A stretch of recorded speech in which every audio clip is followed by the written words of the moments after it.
somo haalda yam somo wasa haldude yam min kam gandum ko hooram mami waɗ foddem mami haalde makko.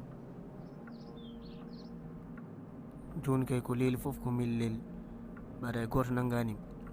daro neɗɗo ummo yaha. mi fotani natoyde nder galle Hammadi en saabu sirani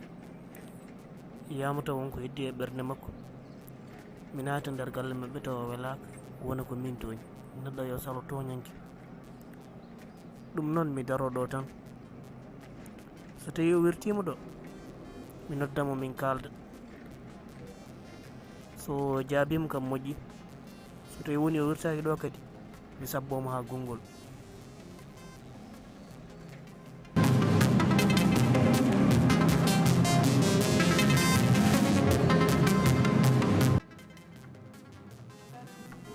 min hammani mboɗo heeɓi ɗo tan mboɗo jooɗi te mboɗo wawi yiyade mi yerdoyo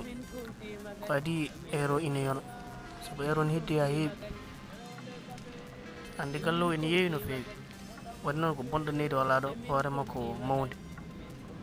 so wala ɗo tan gallowo yewat kanko fo e bonɗanede. boy allah ne seedi ko haalma kalan noon aussi guilnade ko han cabbimi ɗo quoi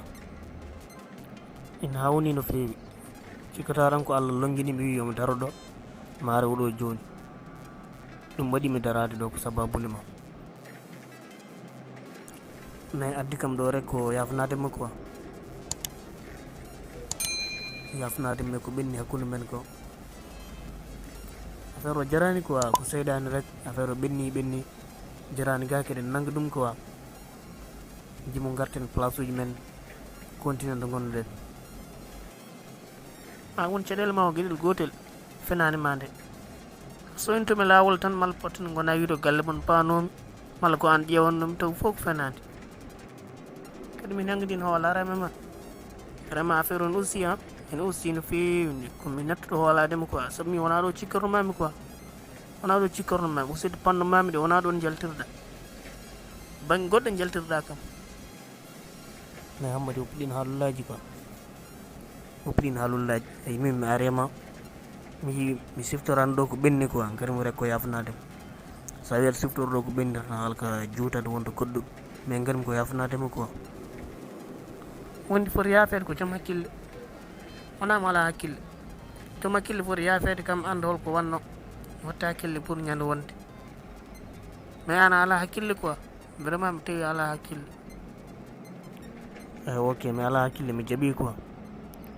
mi jaaɓi mi ala hakkille mais mi arema an joguiɗo hakkille o ya yafami wadde aɗa foti yafademi comme an ɓuurimi hakkille. non an kay hangadin hakkude men ha ɗo rek quoi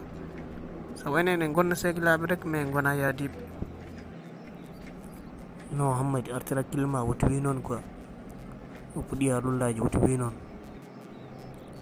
non aray saago mi wi noon ko kalanmi ko mbaɗa artir hakkille mo tigui rigui min mi natti famdema kadi hollaram eggi e ma quoi. Hammadi artir hakkille ma o no fewi, so artiri hakkille ma o yama paama ko kalanmi ko sabu kalanmi koy ko jaborɗa ko wona gotum wona sagam jaboɗa kam ɗum ɗo kadi mboɗo andi ko a artiran hakkille ma tan kono ana wayani noon. min Samba mi ronkani ɗum mi ronki o jooɗo e galle fodde hojomaji kala ƴewɗa Samba ala e galle, Samba ala fo ko fewnata e galle o yaadu miiru ɗum nattade mbaɗeno kanko jaaɗiɗo makko fof pomi rendinde mi wunaɓe haɓe ɗigga nden mi fofta saabu mi ronkanimi yo seere o kuɗaɗo mi anda fof holno bonnam mon. joni komi ñaguidemo quoi ata jaten ɗa yimɓe jawta seeɗa quoi ko mbimi yahani ko mi yahani siɗi gadda ɗum hunde foof ittimi gallamen ko haaju so gomno wonda paami wona haaju ma dimɗo ana ala haaju. non Hammadi an elle wona julɗo pourtant julɗo fotan jogade nde ɓerde quoi julɗo wonno sa ñaguide mum sa ñaguima ɗum hunde rek ɓerde mum hecciɗo hokkuma guila a ñagaki ɗum ga jomum ne wono jaɓanɗemo quoi mi haalani kay so tawi a ñaguima ɗum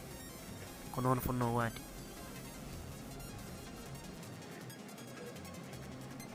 joni Hamadi gueɗel gotel kalantumami quoi sa jaɓani hankkadin vraiment ala ko mbawmuyi min mboɗo ñaguima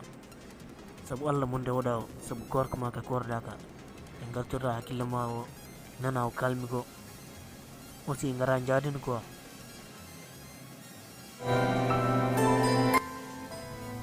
oto yejjit wadde abonné mema hulde nde beele mbasa humpeede vidéo ji garuji goppaɗon commentaire ma partage vidéo o e dente mon WhatsApp